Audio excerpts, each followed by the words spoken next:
আয়োজিত আমাদের youth conference 2025। আমরা আজকে এই রমনা কালী মায়ের মন্দির থেকে আমরা ঘোষণা করব আমাদের এই আজকের এই অনুষ্ঠানটি ঘোষণা করবেন বাংলাদেশ জাতীয় হিন্দু যুব মহাজোটের সম্মানিত সভাপতি প্রদীপ কান্তি দে। তাকে ঘোষণা করার জন্য নমস্কার। আপনারা ইতিমধ্যে জানেন যে বাংলাদেশে সনাতনী সম্প্রদায়ের অন্যতম একটি প্রোগ্রাম, প্রত্যাশিত প্রোগ্রাম হিন্দু ইয়ুথ কনফারেন্স 2025 অনুষ্ঠিত হতে যাচ্ছে। এটা আমরা আনুষ্ঠানিকভাবে আজকে ঘোষণা করব।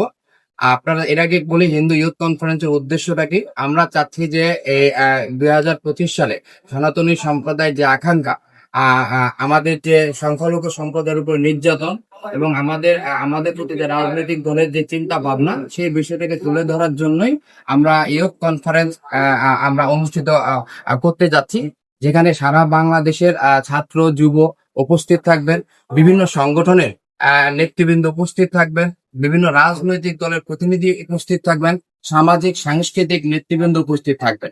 তাদের প্রতি আমাদের সুস্পষ্ট বার্তা থাকবে যে সংখ্যালঘু সম্প্রদায়ের প্রতি, হিন্দু সম্প্রদায়ের প্রতি এই দেশে আমরা কিভাবে আমাদের অধিকার নিয়ে আমরা বসবাস করতে পারি, যে সুস্পষ্ট বক্তব্য আমাদের ছাত্র যুবদের পক্ষ থেকে আমরা তাদেরকে দিয়ে যেতে চাই। আর মূলত তিনটি বিষয় নিয়ে এবারে আমরা ইয়ুথ কনফারেন্সটি করব। প্রথম একটি বিষয় হচ্ছে আমরা যে সাম্প্রতিক সময়ে অন্তর্বর্তীকালীন সরকারের নিকট যে 8 দফা দাবি দিয়েছিলাম, সেটার বাস্তবায়নের জন্য সরকারের নিকট আমাদের আহ্বান থাকবে। পাশাপাশি 2 নম্বর পয়েন্ট থাকবে ছাত্র যুবদের একটি অসাম্প্রদায়িক বাংলাদেশ প্রতিষ্ঠায় ছাত্র যুব সমাজের ভূমিকা নিয়ে আমাদের একটি আলোচনার বিষয়বস্তু থাকবে।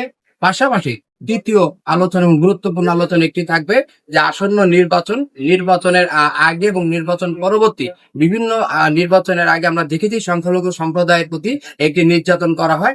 এই যে আসন্ন নির্বাচন, সেই নির্বাচনে সংখ্যালঘু সম্প্রদায়ের প্রতি যে নির্যাতন হবে না, বা রাজনৈতিক দলের পক্ষ থেকে একটি সুস্পষ্ট বক্তব্য আমরা এই কনফারেন্স থেকে প্রত্যাশা করব। এই বিষয়গুলো নিয়ে আমরা আগামী 21শে নভেম্বর আমরা একটি জাতীয় কনফারেন্স করতে যাচ্ছি।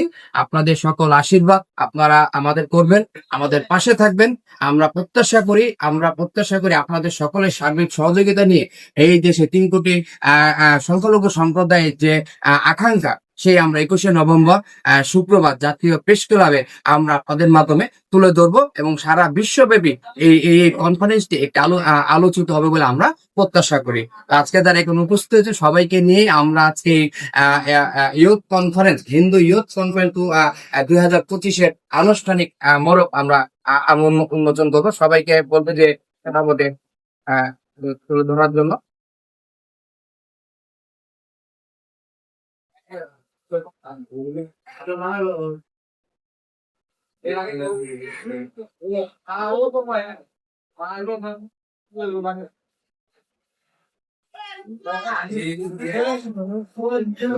আশীর্বাদ বলেন।